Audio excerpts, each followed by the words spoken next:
अपने समाज के अधिकार और हक की लड़ाई का प्रण लेकर निरंतर कार्य कर रही पार्टी जनसेवा दल के पदाधिकारियों की एक बैठक संगठन के राष्ट्रीय सह संयोजक डॉक्टर सीके वर्मा एवं उत्तर प्रदेश संयोजक राजू नंद के नेतृत्व में गोंडा में आयोजित की। बैठक में पार्टी पदाधिकारियों एवं सदस्यों ने आगे की रणनीति के साथ साथ पार्टी को मजबूत बनाने एवं पार्टी के संयोजक दैनिक विधान केसरी समाचार पत्र के प्रधान संपादक विनेश भैया के हाथों को मजबूत बनाने की शपथ लेते हुए अपने हक के लिए हुंकार भर दी है। कल चौधरी चरण सिंह फील्ड हॉस्टल सिंचाई विभाग के सभागार में जेएसडी की विशाल बैठक आयोजित की गई।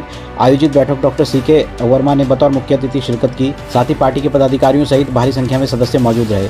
जेएसडी की बैठक को संबोधित करते हुए मुख्य अतिथि डॉक्टर सीके वर्मा ने कहा कि गरीब तबके के लोगों एवं पिछड़े समाज के अधिकार का प्रण लेकर कार्य कर रही पार्टी जनसेवा दल की जितनी सराहना की जाए कम है। उन्होंने अति पिछड़ी जाति के लोगों को आगे बढ़ने और विधानसभा एवं लोकसभा में बैठने के साथ साथ अति पिछड़ी जाति के व्यक्ति को सीएम और पीएम की कुर्सी पर विराजमान होने की सोच रखकर जेएसडी का गठन करने वाले दैनिक विधान केसरी समाचार पत्र के प्रधान संपादक विनेश भैया को धन्यवाद देते हुए कहा कि एक छोटे से शहर बिजनौर से निष्पक्ष पत्रकारिता की शुरुआत कर लखनऊ तक का सफर करने वाले विनेश भैया ने पूर्व से ही अपने हक से वंचित रहने वाले समाज की बुलंद आवाज बनते हुए जो बीड़ा उठाया उसकी जितनी सराहना की जाए कम है।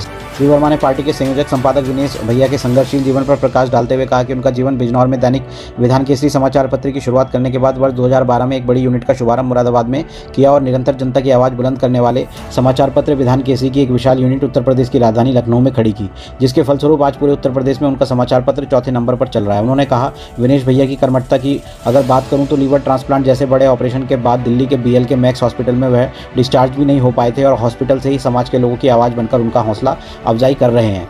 श्री वर्मा ने आगे कहा कि विनेश भैया निरंतर प्रयासरत हैं कि अति पिछड़े वर्ग का कैसे उत्थान हो और उनका कहना है कि अपने अधिकार के लिए हमें पहले पायदान पर आना होगा और अपने हक की लड़ाई लड़नी होगी। आयोजित बैठक में मौजूद पार्टी पदाधिकारियों एवं सदस्यों ने विनेश भैया के हाथों को मजबूत करने की शपथ लेते हुए अपने हक व अधिकार के लिए हुंकार भरी है।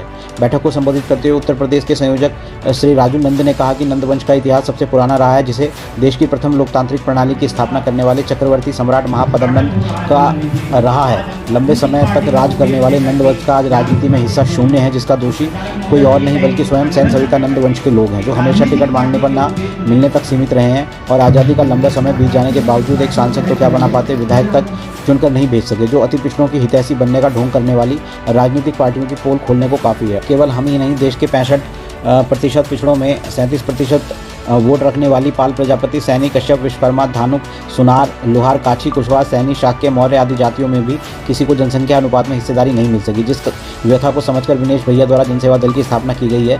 यदि सभी लोग उनके साथ सत्ता में हिस्सेदारी के लिए तैयार किए जा रहे प्रयासों में शामिल हो जाते हैं तो उत्तर प्रदेश व देश की सभी बड़ी पार्टी गठबंधन में शामिल करने को तैयार रहेंगी और हमारा मकसद सिर्फ ईमानदारी से अति पिछड़ी जातियों के लिए जनसंख्या अनुपात में हिस्सेदारी दिलाना होगा।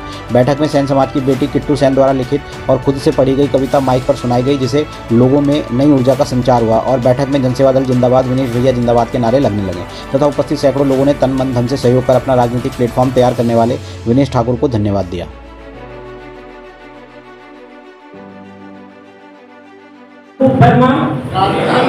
शपथ लेता हूँ कि ऑल इंडिया जनसेवा दल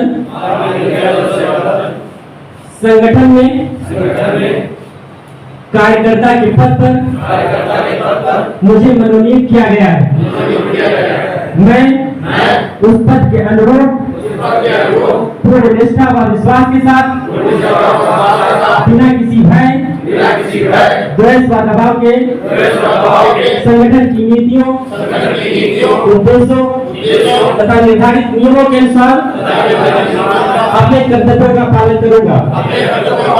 मैं संगठन में अनुशासित रहते हुए अपने पद की गरिमा व गोपनीयता बनाए रखूंगा। मैं कोई ऐसा कार्य नहीं करूंगा जो संगठन व समाज के हित के विरुद्ध हो। जय नंदवंश, जय विनेश ठाकुर, विनेश ठाकुर जिंदाबाद, नंदवंश जिंदाबाद, की हिस्सेदारी होगी जिसका जिनका अनुपात होगा। जैसे कि नंद समाज का 3% है, यूपी में कितनी सीटें है? 403 है, कितना बनता है? 12 सीटें, आपको 12 मिलेंगी। हमारे प्रजापति, हमारे पास जो भी 2%, 3%, 4% जैसे सबकी हिस्सेदारी दी जाएगी, तो मैं सत्ता में हिस्सेदारी लेके रहेंगे, क्योंकि आज तक सभी राजनीतिक दल ने नजरअंदाज किया है हम लोगों को। और गवर्नमेंट बनती है 33% में। मैं कहता हूं कि हमारा 40% अगर एक नहीं होता, 20% एक होता है, तो 10% हम मुस्लिम को टिकट देंगे। 80% सुरक्षित सीटें हैं यूपी के अंदर, हमको एससी को भी देना पड़ेगा, तो 10% एससी हमारे साथ होंगे, 10% हमारे मुस्लिम होंगे, 20% हमारे साथ मुस्लिम को देगा, तब भी हम 40% हो जाएंगे। सरकार हमारी यूपी में 2027 में जो लक्ष्य हमारे संस्थापक जी ऐसा कार्यक्रम था, क्या है पूरी जानकारी? ये हमारा एक जन सेवा दल, प्रस्तावित जन सेवा दल का कार्यक्रम है, जो कि आज गोंडा में एक मीटिंग बुलाई गई। अति पिछड़ा वर्ग, शोषित वंचित वर्ग किस तरीके से सत्ता में हिस्सेदारी उसको मिले और सत्ता में कैसे उसका पहुंच सके वो, क्योंकि जो शोषित वंचित वर्ग है इसमें सत्ता में हिस्सेदारी उसको नहीं मिल पा रही है। समाज का जो शोषण है, जो वंचित वर्ग है, जो शोषित वर्ग है, जिस प्रकार से समाज में शोषण हो रहा है, अगर उसको सत्ता में हिस्सेदारी मिलेगी तो अपनी बात वो शासन तक पहुंचा सकता है, अपनी बात को शासन स्तर तक पहुंचा करके अपनी समस्याओं को सुलझा सकता है। और शोषित वंचित वर्ग का एक वर्ग है जो बहुत ही निचले तबके का वर्ग है, जिसका आज तक 70 सालों में एक भी सांसद और विधायक चुन करके नहीं पहुंच सका है। उस विशेष वर्ग के विषय में हम लोगों ने यहाँ पे मीटिंग बुलाई है और उस विशेष वर्ग के साथ साथ में अति पिछड़े के वर्ग लोगों का यहाँ पे मुझे सहयोग मिला है।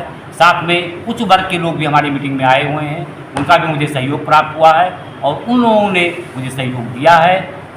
पिछड़ा वर्ग और निचला वर्ग जो साथ में हमारे है, अति पिछड़ा वर्ग, उसके लिए सत्ता में हिस्सेदारी कैसे मिले, इसी के लिए हम लोगों ने यहाँ पे एक मीटिंग का आयोजन किया है और उसी के लिए हमने सब लोगों का सहयोग मांगा है, जिसका नाम जन सेवा दल रखा गया है। जन सेवा दल के माध्यम से हम इस प्रस्तावित जन सेवा दल का प्रचार प्रसार और हर जिले में मीटिंग करके मजबूत बनाने की कोशिश कर रहे हैं। सर लगभग कितने जिलों में आपका कंप्लीट हुआ? अभी मैं हाल ही में शाहजहांपुर, बरेली, सीतापुर, मुजफ्फरनगर, मेरठ, अलीगढ़, एटा में मीटिंग करके आया हूँ। कभी कानपुर में मैंने मीटिंग की है, फतेहपुर में मीटिंग की है और आज मैंने गोंडा में मीटिंग किया हुआ है। गोंडा में अपना सहयोग मिला, काफ़ी अपने वर्ग का जो सहयोग मिला, इसके लिए मैं उनका आभार प्रकट करता हूं और उनको धन्यवाद देता हूं। मैं ये चाहूँगा कि ये समाज आगे बढ़े और समाज का सहयोग मिले। सर 2027 में क्या आप चुनाव 2027 में मेरा पूरा फोकस रहेगा कि 2027 में हमें सत्ता में हिस्सेदारी मिले और हम मैदान में उतरने की पूरी कोशिश करेंगे कि इलेक्शन लड़ा जाए हमारी जनसेवा दल के माध्यम से। किन मुद्दों पर चुनाव रहेगा विशेष कर? हम शोषित वंचित वर्ग को किस प्रकार सत्ता में हिस्सेदारी मिले, इस मुद्दे को लेकर के इस मैदान में उतरेंगे इलेक्शन लड़ने के लिए। Thank you. अपना परिचय बता दें सर। मैं डॉक्टर सी के वर्मा, लखनऊ से।